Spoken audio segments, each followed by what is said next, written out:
Bloomberg Audio Studios. Podcasts, radio, news. Good morning, I'm Nathan Hager. And I'm Karen Moscow. Here are the stories we're following today. We begin with another historic case coming to the Supreme Court. The justices have agreed to rule on former President Donald Trump's claim of immunity. Bloomberg's Ed Baxter has the story. This case will involve the potential immunity from criminal prosecution and will be historic. It will determine whether Trump will stand trial for the 2020 election interference charges. The ruling also puts on hold the Washington, D.C. election interference trial, which was due to start next week. Trump has been pushing to put off any trials until after the election. The court says it will hear arguments the week of April 22nd. When the court will rule is a question, though. It usually hands down its decisions at the end of its term in late June, but it could expedite things.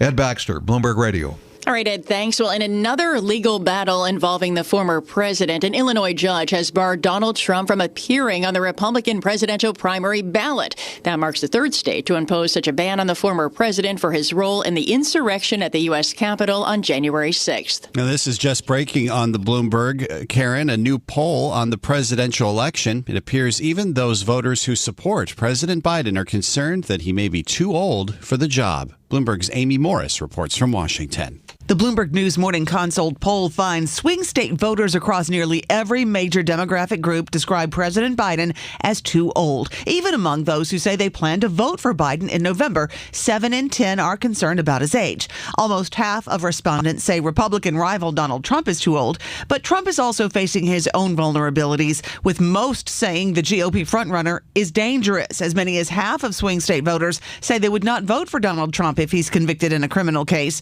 And while the economy remains the top issue among swing state voters, more are starting to turn their attention to border security. In Washington, Amy Morris, Bloomberg Radio. All right, Amy, thanks. Well, President Biden is turning his attention to the border today. He'll be in Brownsville, Texas, to meet with Border Patrol agents and law enforcement. On the same day, former President Trump plans to visit Eagle Pass, Texas, the epicenter of the recent migrant spike more than 300 miles away.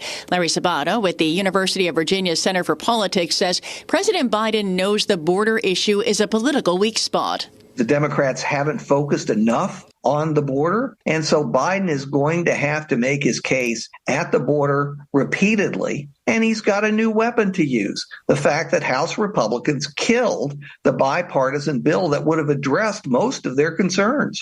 And the University of Virginia's Larry Sabato says the president is likely to use the trip to pressure lawmakers to pass that bipartisan Senate bill. Republicans in the Senate, meanwhile, Karen, are going to have to decide just how loyal they want their next leader to be to Donald Trump. Mitch McConnell is stepping away from leadership after the November election. He hinted at the fight to come in his announcement. Believe me, I know the politics within my party at this particular moment in time. I have many faults. Misunderstanding politics is not one of them. Leader McConnell's most likely successors are known as the three Johns: John Thune of South Dakota, John Cornyn of Texas, and John Barrasso of Wyoming. Unlike McConnell, all three have endorsed former President Trump, though Thune held out till just this week.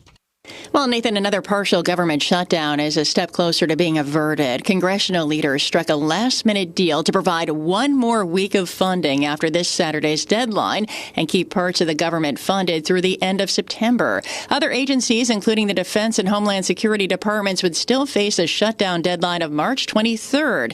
Hardline Republicans, including South Carolina Congressman Ralph Norman, are already blasting the deal. American people deserve better than this. You wouldn't run a peanut stand over how Congress is trying to do the national budget. And Republican Congressman Ralph Norman tells Bloomberg's Balance of Power he'll vote against another stopgap. Speaker Mike Johnson plans to bring the one-week extension to the House floor today.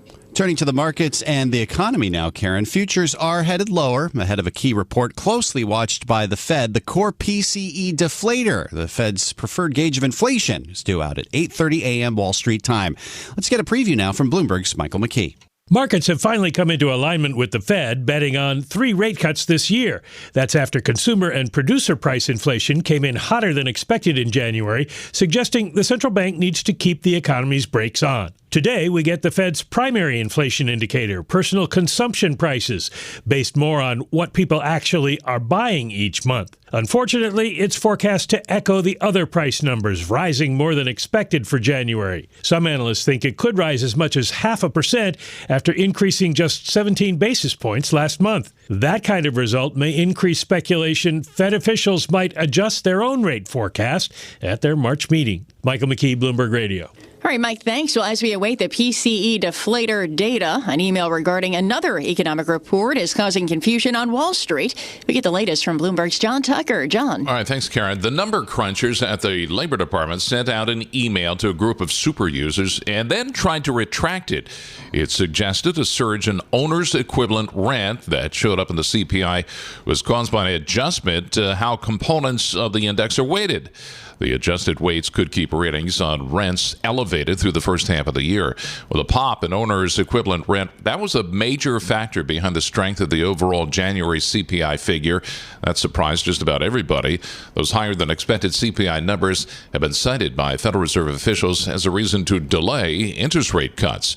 John Tucker, Bloomberg Radio. Well, John, more Fed officials are saying the future of rates depends on incoming economic data. New York Fed President John Williams says the rate path will follow the numbers rather than the calendar. Back in December, my colleagues and I put out what we call projections or forecasts, and the median was for 3 rate cuts this year in 2024. We're data dependent. We're going to watch the data. I'm going to watch the data.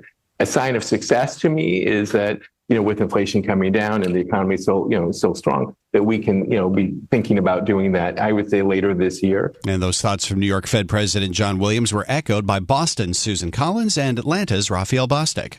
Well, let's check out some stocks on the move, Nathan. As we close out the trading month, shares of Snowflake plunging 23%. The software maker delivering a disappointing sales forecast and announcing that chief executive Frank Slootman is stepping down from the role. Investors are trimming shares of WW International. The owner of Weight Watchers says Oprah Winfrey is going to leave the board, and that stock is down 22.5%. Shares of AMC Entertainment down almost 8%. The world's largest theater chain reporting fourth quarter earnings that fell short of Wall Street estimates.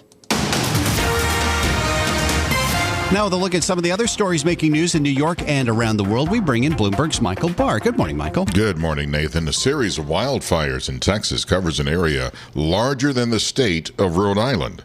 The explosive growth of the second largest wildfire in the state's history slowed as winds and temperatures dipped, but the massive blaze was still untamed. The Smokehouse Fire is the largest of several major fires burning in the rural panhandle section of the state, destroying homes, ranches, and livestock.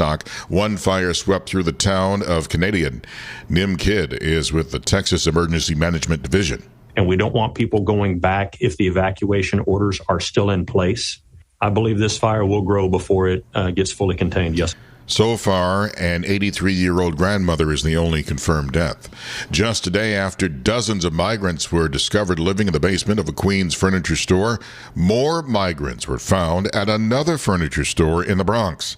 The owner of the Bronx store on East Kingbridge Road is apparently the same owner of the Queens store. Yesterday, authorities said it was discovered dozens of West African migrants paid deposits and $300 a month to stay in the illegal tiny retail space. New York City Mayor Eric Adams announced the release of the Green Economy Action Plan. The mayor says it's a first-of-its-kind plan that lays out a roadmap to invest in jobs and sectors that will help the city combat climate change. Adams made the announcement yesterday when the city had unseasonably mild temperatures. Climate change is real. We see it every time we see the coastal storms. And let's be clear, we are in February, and you could go outside without a jacket on. About 400,000 projected green-collar jobs are expected in the city by 2040. The Commerce Department says the U.S. will investigate potential data and cybersecurity risks posed by Chinese electric vehicles and other internet-connected cars. That's according to an administration official who requested anonymity. Comedian and actor Richard Lewis has died. Lewis was well known as a stand-up comic and actor, but probably most notable for playing a fictional version of himself on HBO's Curb Your Enthusiasm. I have better news for you. I'm leaving you in my will. I'm tweaking it, and you're in it. No. Don't do that. It's done. You're in. I don't want to be in. I have money. I don't need it. Give it to someone who needs it. When I die, I want you to know how much I care about you. I'm not going to keep it. I'm going to give it to charity. You're my best friend. You're getting it. According to his publicist, Richard Lewis died peacefully at his home in Los Angeles after suffering a heart attack at age 76. Global news 24 hours a day and whenever you want it with Bloomberg News Now. I'm Michael Barr. This is Bloomberg, Nathan. Okay, Michael, thank you. Time now for the Bloomberg Sports Update. Good morning, John Stashauer. Good morning, Nathan. Checking the NHL standings right now finds that no team has more points than the Rangers at the Garden. They made 11 wins the last 12 games. They beat the only team that has beaten them during that time, 3 nights after the Rangers lost in Columbus. They beat the Blue Jackets 4-1. Pair of goals for Artemi Panarin against his old team. 30 saves for Igor Shesterkin. Rangers' 40th win in half of them. Shesterkin has allowed no more than 2 goals. At MSG tonight, it's the banged up and slumpy Knicks against the Warriors. Always a hot ticket when Steph Curry comes to town. Battle of L.A. last night. The Lakers trailed the Clippers by 21 in the fourth quarter. LeBron James brought the Lakers back to victory. He outscored the Clippers by himself in the fourth. Chicago beat Cleveland in double overtime. Big E, St. John's third straight win, 82-69 at Butler. Seton Hall lost by 21 at Creighton. Also fifth-ranked Marquette won by 22. In the ACC, Duke beat Louisville. Duke star center Kyle Filipowski did play despite the knee injury suffered when Wake Forest fans stormed the court last Saturday. In Port St. Lucie, win for the Mets, now 4-1. Pete Alonso homered. So did Trace Thompson for already the second time. One thing seems certain about the Jets roster in 2024. It won't include Zach Wilson. The Jets general manager is Joe Douglas. I've had good conversation with his agent, Brian Ariel. Where we are exactly, we've given them permission to talk to other teams about a trade. I'm going to circle back with Brian at some point, either this week or next week, just to see how those conversations go. But other than that, there's nothing else to report. Jets owner Woody Johnson recently said the Jets need a backup quarterback because last season they didn't have one. A clear shot at Wilson, who certainly struggled after Aaron Rodgers went down. John Stashauer, Bloomberg Sports. Nathan? Thank you, John. Now let's get right back to all that's happening in the nation's capital. Former President Donald Trump's immunity claims are about to get an airing at the Supreme Court. Border security is about to take center stage in the campaign in a split-screen moment for President Biden and former President Trump. And Mitch McConnell's departure is setting up a GOP leadership fight in the Senate. For more on all this and more happening in the nation's capital, Greg Valliere is back with us, Chief U.S. Policy Strategist at AGF Investments. It's difficult to know where to start, Greg, but we'll do so with this Supreme Court decision to hear the immunity claims from former President Trump. First off, were you surprised that the High Court decided to take this up? No, I thought it would come. I think, though, the real angle here, Nathan, is how long this could delay the process. I mean, Trump is brilliant at delaying and appealing, dragging things out. And I think that this Supreme Court case could go well into the summer, maybe into the fall. Could we have an inauguration with these legal charges still hanging over Trump? And to that point, the Supreme Court says it's going to hear arguments in late April. Why wait till then? Hard to say. I don't know the answer to that, but I do feel that this is going to go on for many months. Yeah, you mentioned that it could happen right around inauguration time, that these cases could still be hanging over the former president. But if the court does rule against former President Trump and find that he's not immune to prosecution, it goes back, I assume, to the lower court that has indicated that it's going to try this case, or at least try to get it done relatively quickly. So how do you see it playing out? Well, I think the wild card here is the ability of Trump to, if he wins re-election, to get his new attorney general and others to pardon him, to drop the charges. And I think that is a threat that you cannot dismiss. And it's something that a lot of voters are going to be grappling with, I would imagine, as this 2024 campaign goes on. I mean, the former president has managed, as you say, to turn his legal troubles to his political advantage. But if he's facing some serious charges like the ones that special counsel Jack Smith has brought against the former president, do you see that dynamic shifting at all? Well, it's worth noting that Smith was not happy yesterday at the prospect that this could drag on. And I think Smith has to be concerned that it could be October and this trial could still be ongoing. That would be very unnerving for the U.S. Of course, there's so many issues at play in this race, not the least of which, uppermost for most voters in the polls is immigration. And we're about to have this split screen moment in Texas for Biden and Trump at the border. How important could today be when it comes to the narrative around border security? Oh, I'm a cynic. I think this is just a photo op for both of them.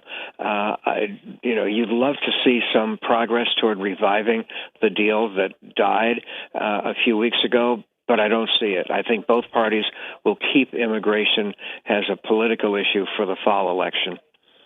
So you don't think that bipartisan Senate bill gets revived anytime soon? I don't think so. I mean, the vehicle, of course, would be aid to Ukraine, and if you could put that all together in a deal, you might be able to revive it. But it's already failed once in the House. We'll see about Mike Johnson. He's shown a little bit more skill as a negotiator in the last week or two. Maybe he can put a deal together, but I wouldn't bet on it. A lot of these issues, I would imagine, are going to come into play as we get closer to a leadership fight in the Senate with Mitch McConnell's surprise announcement that he's stepping down after the November election. Where do you see this leadership fight going? What could the next Republican leader look like when it comes to the support for, loyalty to former President Trump? Well, ironically, in the Senate, there's only a handful of Republicans who support Trump, and with McConnell leaving, it makes things even more difficult for the president. So I think that within the Senate, we're going to see several candidates emerge, maybe half a dozen, but clearly the torch has been passed. I mean, McConnell had a huge influence on U.S. foreign policy and defense and Ukraine and judicial nominations, and whoever succeeds him has really big shoes to fill. Just quickly, are you ready to make a call on who that next leader might be? I'd say maybe John Cornyn of Texas as a placeholder. John Barrasso out west in Wyoming has a chance, and so does Thune of South Dakota, although Thune's been very cool to Trump. This is going to be a Trump Senate, no question about it.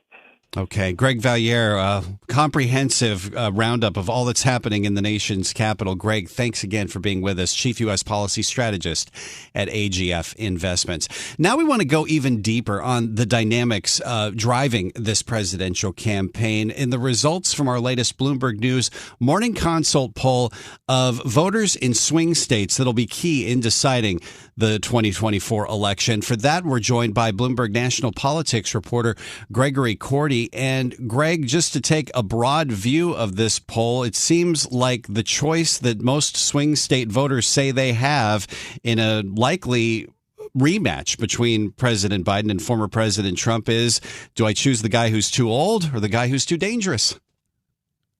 Yeah, that was exactly what came out of this poll. Is we asked these swing state voters to kind of tell us which of these two candidates is described by a number of different characteristics. One of which is too old, and this poll came in the aftermath of this her report into President Biden's handling of classified information, in which he said.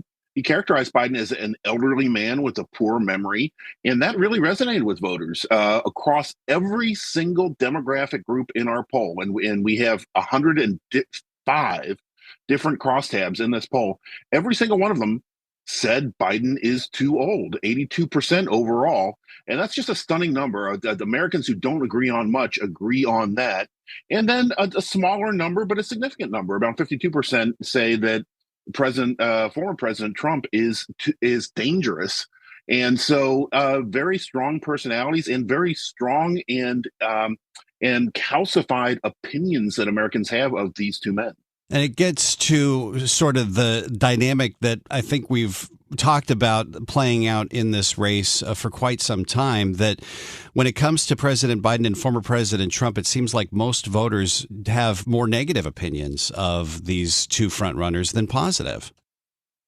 Yeah, and we're seeing really significant numbers of what we call double haters, people who say they have a negative impression of both of these men and not really having a place to go.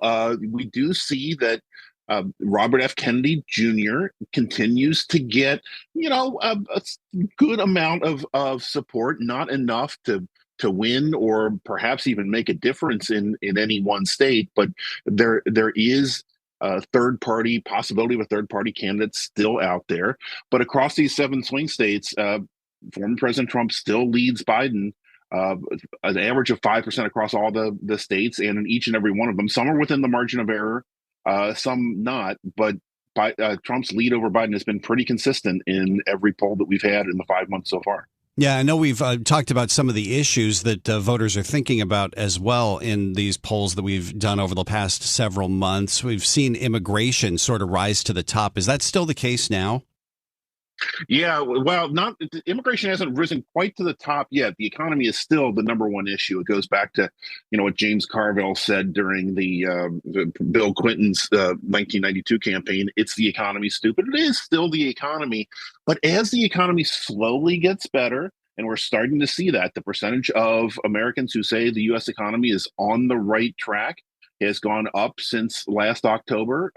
And that's giving room for voters to think about other issues. And the issue that they're thinking about is the crisis at the southern border. We have both Biden and Trump going to the border today to 2 different spots, 260 miles apart, which just, I think, reinforces how salient of an issue that both of these men know that issue is. And we're seeing it in our swing states poll.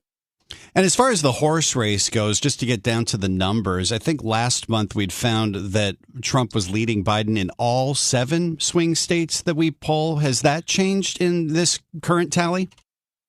That continues to be the case. And I'm just looking at these numbers. I'll rattle one off to you. Arizona, Trump leads by 6. Georgia also by 6. Michigan by 2. That's always been a pretty good state for Biden, but he's still losing it by 2. Nevada, Trump leads by 6. North Carolina, Trump leads by 9. In Pennsylvania, he's up by 6. And Wisconsin, Trump is up by 4. And so that averages out to a 5-point lead across those 7 swing states. And as I say, that's been pretty consistent. There hasn't been a month where Joe Biden has been able to really crack a lead in any of those 7 swing states. This is Bloomberg Daybreak Today, your morning brief on the stories making news from Wall Street to Washington and beyond. Look for us on your podcast feed at 6 a.m. Eastern each morning on Apple, Spotify, and anywhere else you get your podcasts. You can also listen live each morning starting at 5 a.m. Wall Street time on Bloomberg 1130 in New York, Bloomberg 99.1 in Washington, Bloomberg 106.1 in Boston, and Bloomberg 960 in San Francisco. Our flagship New York station is also available on your Amazon Alexa devices. Just say, Alexa, play Bloomberg 1130. Plus, listen coast to coast on the Bloomberg Business app, SiriusXM, the iHeartRadio app, and on Bloomberg.com. I'm Nathan Hager. And I'm Karen Moscow. Join us again tomorrow morning for all the news you need to start your day right here on Bloomberg Daybreak.